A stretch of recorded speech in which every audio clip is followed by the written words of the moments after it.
Hi friends, स्वागत है आपका आपके अपने चैनल आद्यंत ज्ञान में। इस चैनल पर आपको एजुकेशन के हर एक टॉपिक से रिलेटेड कंटेंट मिलेगा।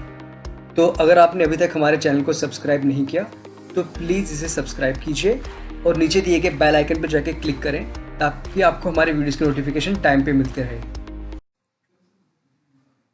हाय फ्रेंड्स, स्वागत है एक बार फिर से क्विज सेक्शन में। तो जैसे कि आपको पता है 20 क्वेश्चंस, 4 ऑप्शंस, 3 गलत 1 सही, हर एक क्वेश्चन के लिए 5 सेकंड का time. So without further do चलिए शुरू करते हैं। आपका पहला क्वेश्चन आपकी स्क्रीन पे। The temple city of Osian near Jodhpur was build by which among the following Rajput Kings.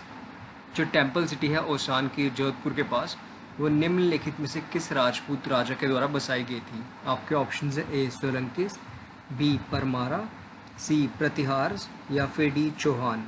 आपका समय शुरू होता है अब।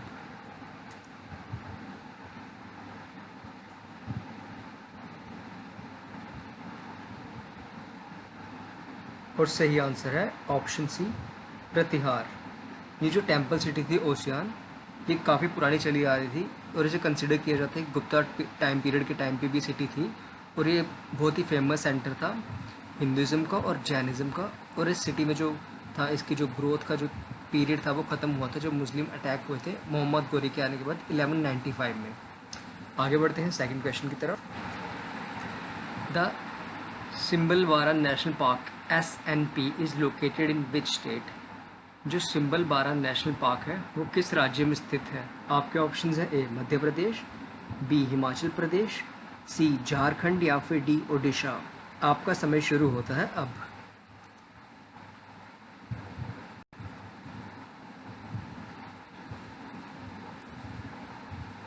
और सही आंसर है option B Himachal Pradesh. Question number 3, which school of art is also called as mature school. किस स्कूल ऑफ आर्ट को मैच्योर स्कूल कहा जाता है। आपके ऑप्शंस हैं A Keshna school, B Andhra school, C Arafat school या फिर डी मथुरा स्कूल।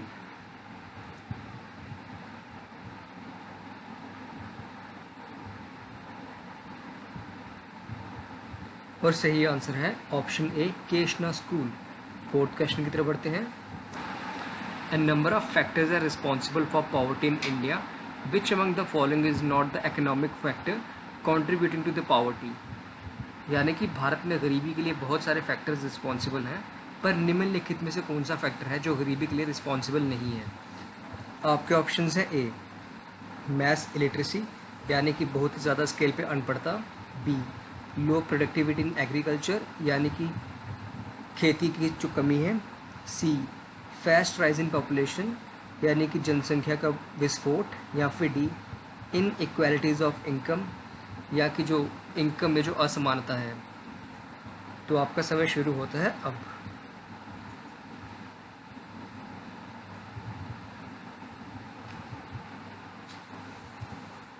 और सही आंसर है option D inequalities of income.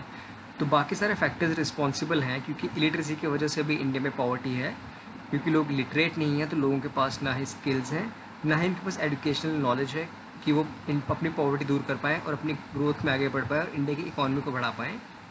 दूसरा, एग्रीकल्चर की प्रोडक्टिविटी भी इंडिया में इतनी ज़्यादा नहीं है। तीसरा, फास्ट राइज इन पॉपुलेशन, ये सबसे बड़ा एक फैक्टर है क्योंकि जनसंख्या विस्फोट की वजह से 2030 के आते आते इंडिया वर्ल्ड की मोस्ट पॉपुलस कंट्री बन जाएगा। पर जो फैक्टर जो रिस्पॉन्सिबल नहीं है पॉवर्टी के लिए वो है इन इक्वालिटीज़ ऑफ इनकम, क्योंकि ऐसा नहीं हो सकता कि आप सभी को बराबर इनकम दे दें। ऐसा पॉसिबल नहीं है, कहीं पे भी पॉसिबल नहीं है, इसलिए इस फैक्टर को एक्सक्लूड कर दिया जाता है। आगे बढ़ते हैं फिफ्थ क्वेश्चन की तरफ। Gol Ghar, a bee hive shaped structure built in 1786 to store grains for the British army is located in which city. यानी कि गोल घर जो एक मधुमक्खी के छत्ते की तरह बनाया हुआ स्ट्रक्चर है जो 1786 में बनाया गया था फूड ग्रेन्स यानी कि अनाज स्टोर करने के लिए अंग्रेज सिपाहियों के लिए, ये किस शहर में स्थित है। आपके ऑप्शन है ए भोपाल, बी पटना, सी वाराणसी या फिर डी लखनऊ। आपका समय शुरू होता है अब।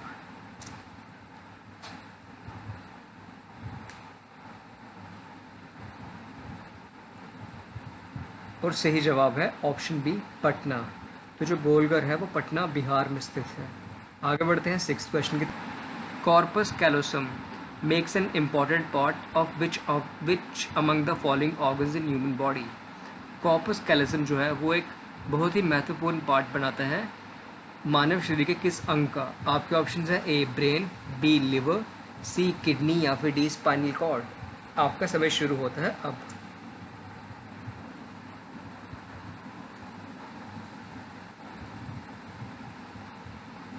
और सही आंसर है ऑप्शन ए ब्रेन, यानी कि जो कॉर्पस कैलोसम है वो बहुत ही एक इम्पॉर्टेंट पार्ट बनाता है हमारे ब्रेन का।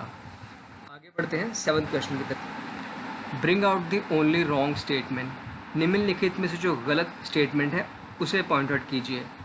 आपके ऑप्शंस हैं A Oil India was incorporated in collaboration with Burma Oil Company. जो ऑयल इंडिया था वो बनाया गया था बर्मा ऑयल कंपनी के साथ कोलैबोरेशन में। Be till independence Assam was the only oil producing state in India. आज़ादी मिलने तक सिर्फ असम में ही ऑयल प्रोड्यूस किया जाता था भारत में। C Mumbai High are the richest oil fields in the country, यानी कि मुंबई हाई जो है वहाँ पे सबसे ज़्यादा ऑयल प्रोड्यूस होता है। रिचेस्ट का मतलब ये नहीं कि अमीर, रिचेस्ट मतलब वहाँ पे तेल सबसे ज़्यादा है। या फिर डी ऑल और करेक्ट, यानी कि सारे स्टेटमेंट सही हैं।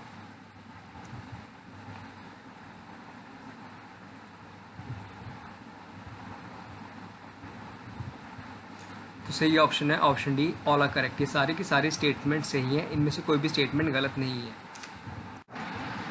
Vanguard was a daily publication of which among the following political parties organisations.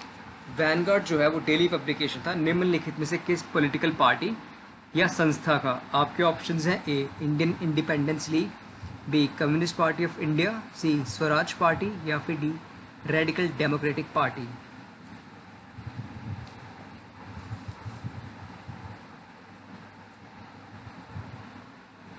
और सही आंसर है option D radical democratic party. Radical democratic party की स्थापना 1940 में मानवेंद्र नाथ रॉय ने की थी। मानवेंद्र नाथ रॉय ने ही स्थापना की थी सीपीआई यानी कम्युनिस्ट पार्टी ऑफ इंडिया की। और एक ऐसा शॉकिंग न्यूज़ भी है आपके लिए, उन्होंने फाउंडेशन की थी मैक्सिकन कम्युनिस्ट पार्टी। जी हाँ, मैक्सिको में जाकर उन्होंने मैक्सिकन कम्युनिस्ट पार्टी की स्थापना भी की थी। हालांकि उस समय उस पार्टी का नाम था सोशलिस्ट वर्कर्स पार्टी। 1970 में उन्होंने पार्टी की स्थापना की थी और वो रशिया में भी जाके लेनिन से और स्टालिन से भी मिले थे। और लेनिन ने उन्हें खास के लिए एशिया और प्राइमरली इंडिया के लिए रखा था कि इंडिया में जाके और एशिया में उन्हें कम्युनिज्म को स्प्रेड करना है। और उन्हें चाइना के कैंटन में भी भेजा गया था कि वो सीसीपी यानी कि कम्युनिस्ट पार्टी ऑफ चाइना के साथ जाकर नेगोशिएशन करें और कम्युनिज्म के स्प्रेड के लिए वहाँ पे काम करें। हालांकि बाद में वो वहाँ पे इतने सक्सेसफुल नहीं रह पाए अपने एफर्ट्स के बाद भी। और जब वो दोबारा वापस आए तो उस समय तक लेनिन की मृत्यु हो चुकी थी और स्टालिन ही एक तरह से एक छत्र राज कर रहे थे यूएसएसआर यानी कि सोवियत संघ के ऊपर। और जब स्टालिन ने जब देखा कि ये अनसक्सेसफुल रहे हैं तो स्टालिन काफ़ी ज़्यादा नाखुश रहे उनके इस एफर्ट से। इसके बाद से स्टालिन ने उन्हें जो कम्युनिस्ट का इंटरिम कमेटी थी उससे भी निकाल दिया था। तो इनके बारे में हम एक डिटेल वीडियो में बना के आपको बताएंगे मानवेंद्र नाथ रॉय के बारे में, जिसमें हम आपको कम्युनिज्म इन इंडिया के बारे में बताएंगे, कम्युनिज्म इन टोटल के बारे में बताएंगे। आगे बढ़ते हैं 9th क्वेश्चन की तरफ। In the Indian history which period is called as the golden age of architecture. भारतीय इतिहास में आर्किटेक्चर के गोल्डन एज किसे कहा जाता है। आपके ऑप्शंस हैं A Mughal period, B Gupta period, C Sultanat period या फिर डी ब्रिटिश पीरियड।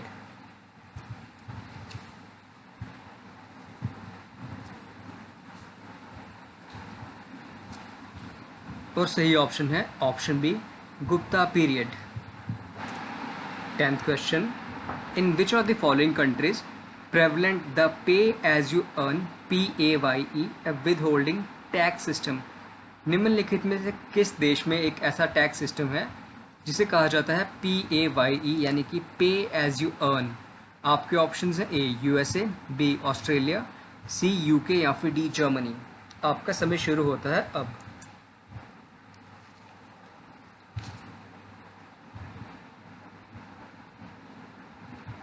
और सही आंसर है ऑप्शन सी यूके यानी कि यूनाइटेड किंगडम। जो PAYE यानी कि जो पे एज यू अर्न है ये एक इनकम टैक्स और नेशनल इंश्योरेंस कंट्रीब्यूशन होती है। जैसे जो एम्प्लॉयज़ होते हैं जब उनका एम्प्लॉयर होता है वो जो वेज पे करता है उससे वो डिडक्ट करके देता है टैक्स और उनकी नेशनल इंश्योरेंस कंट्रीब्यूशन, और बाद में उन्हें वेजेस मिलती हैं। या जो ऑक्यूपेशनल पेंशनर्स होते हैं उन्हें पेंशन भी डिडक्शन के बाद मिलती है। इसे आप ऐसे समझिए जैसे इंडिया में जो सैलरीड एम्प्लॉयज़ हैं उन्हें जो सैलरी मिलती है, अगर वो टैक्स स्लैब में आते हैं तो कंपनीज उनका TDS काट के उन्हें सैलरी देती हैं। सिमिलरली वहाँ यूके में ये रहता है PAY, पे एज यू अर्न, जहाँ पे इनका इनकम टैक्स और बाद में इनका नेशनल इंश्योरेंस भी कंट्रीब्यूशन भी कटेगी। तो आगे बढ़ते हैं 11th क्वेश्चन की तरफ। Who among the following suspense film directors was known worldwide as the master of suspense and was hailed as most influential filmmakers of all time by movie makers? निम्नलिखित में से किस फिल्म डायरेक्टर को पूरी दुनिया में कंसिडर किया जाता है as the master of suspense movies, और इन्हें जो फिल्म मेकर्स हैं उनके द्वारा भी कंसिडर किया जाता है कि सबसे इन्फ्लुएंशियल फिल्म मेकर थे वो आज तक के? आपके ऑप्शंस हैं: A Stephen Hopkins, B Philip Kaufman, C John Huston या फिर डी एल्फ्रेड हिचकॉक। आपका समय शुरू होता है अब।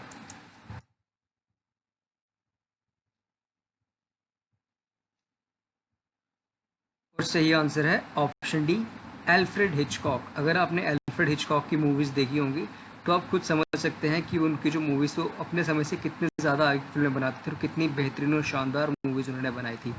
चाहे आप डायल एम फॉर मर्डर या साइको या फिर वर्टिगो कह लीजिए, one of the all time greatest movies बनाई है एल्फ्रेड हिचकॉक ने। आगे बढ़ते हैं 12th क्वेश्चन की तरफ। In computers what is the function of kernel? Computers में कर्नल का फंक्शन क्या है? आपके ऑप्शंस हैं: A communication between hardware and software components, B maintaining software configuration, C holding the chip in place या फिर D maintaining computer file system. आपका समय शुरू होता है अब।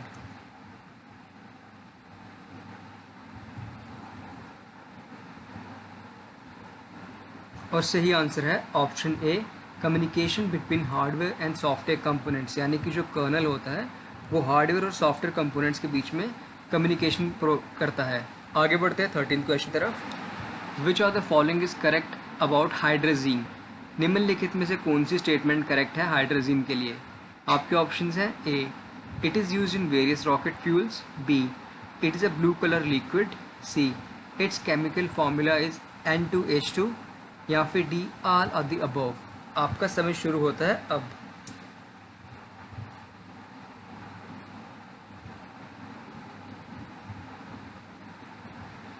सही आंसर है option D all of the above.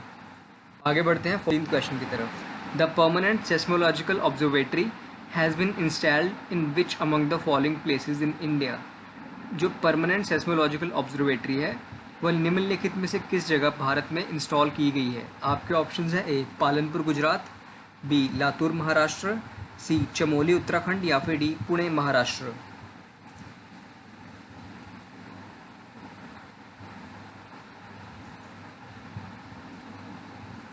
और सही आंसर है ऑप्शन बी लातूर महाराष्ट्र। जो सेस्मोलॉजी होती है वो एक साइंस होती है about the study of earthquakes और जो इलास्टिक वेव्स होती है जो ट्रेवल करती हैं थ्रू अर्थ और अदर प्लानिटरी बॉडीज़ में। आगे बढ़ते हैं 15th क्वेश्चन की तरफ। विच among the following has the lowest frequency range? निम्नलिखित में से किसकी फ्रीक्वेंसी सबसे कम होती है? आपके ऑप्शंस हैं: A S band, B C band, C L band या फिर डी एक्स बैंड।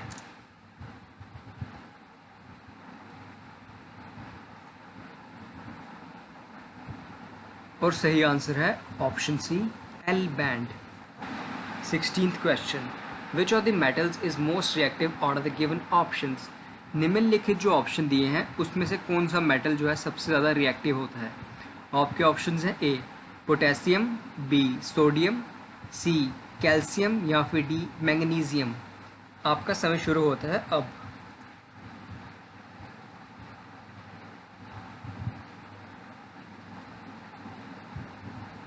और सही आंसर है ऑप्शन ए पोटेशियम। आपकी इन्फॉर्मेशन के लिए आपको बता दें कि निम्नलिखित लिस्ट में तो पोटेशियम सबसे ज़्यादा रिएक्टिव मेटल है। हालांकि इससे भी ज़्यादा रिएक्टिव मेटल है पीरियोडिक टेबल में, वो आप हमें बताइए कमेंट सेक्शन में। आगे बढ़ते हैं 17th क्वेश्चन की तरफ। How many sellers are there in market structure called monopoly? Monopoly या एक अधिकार जो होता है मार्केट स्ट्रक्चर होता है उसमें कितने सेलर्स होते हैं? आपके ऑप्शंस है 1, बी 2, सी मोर देन 10 या फिर D none of the above. आपका समय शुरू होता है अब।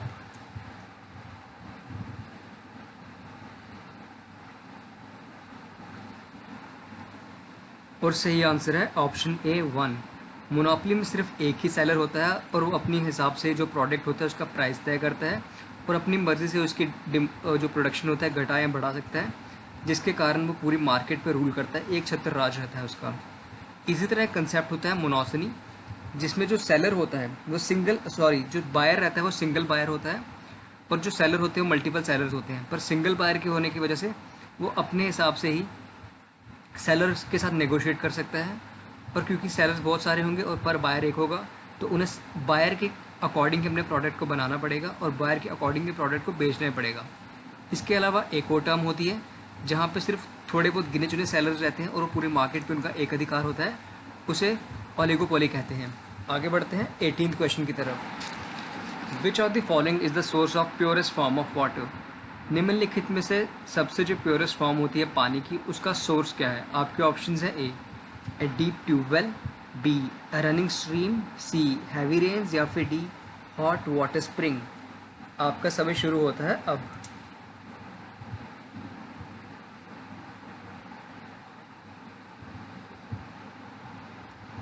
और सही आंसर है ऑप्शन सी हैवी रेन्स।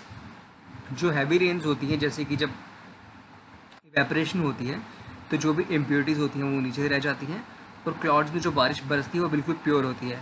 हालांकि जब वो एटमॉस्फेयर से दोबारा एंटर करती हैं अर्थ में तो उनमें थोड़ी बहुत इम्प्योरिटीज़ आ जाती हैं, पर उससे पहले जब तक वो क्लाउड में होते हैं तब तक वो बिल्कुल प्योर रहते हैं और बिल्कुल प्योरेस्ट फॉर्म ऑफ वाटर होता है वो। आगे बढ़ते हैं 19 की तरफ। How many presidents of India so far were elected unopposed? Bharat के आज तक कितने राष्ट्रपति ऐसे हुए हैं जो अनअपोज्ड इलेक्ट हुए हैं, यानी कि उनके कंपटीशन में कोई भी नहीं था? आपके ऑप्शंस हैं A1, B2, C3 या फिर D4। आपका समय शुरू होता है अब।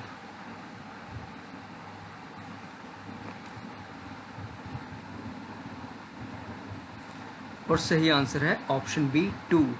जो 2 राष्ट्रपति हुए हैं वो हैं डॉक्टर राजेंद्र प्रसाद, जो पहले राष्ट्रपति बने थे, और दूसरे थे नारायण संजीव रेड्डी। आगे बढ़ते हैं 20th यानी कि आज के last question. The maximum number of which of the following in India is owned by public sector? Bharat में निम्नलिखित में से कौन सा ऐसा सेक्टर है जो पब्लिक सेक्टर के द्वारा ओन किया गया है मैक्सिमम नंबर? आपके ऑप्शंस हैं A textile unit, B sugar mills, C oil refinery या फिर डी सॉफ्टवेयर यूनिट्स। आपका समय शुरू होता है अब।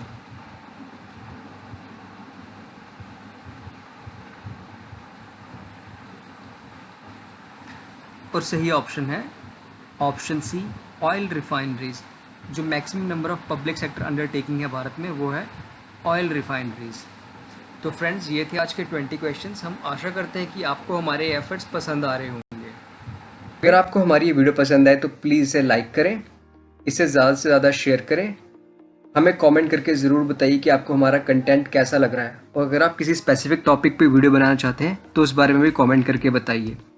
प्लीज़ हमारे चैनल को सब्सक्राइब करें। धन्यवाद। जय हिंद।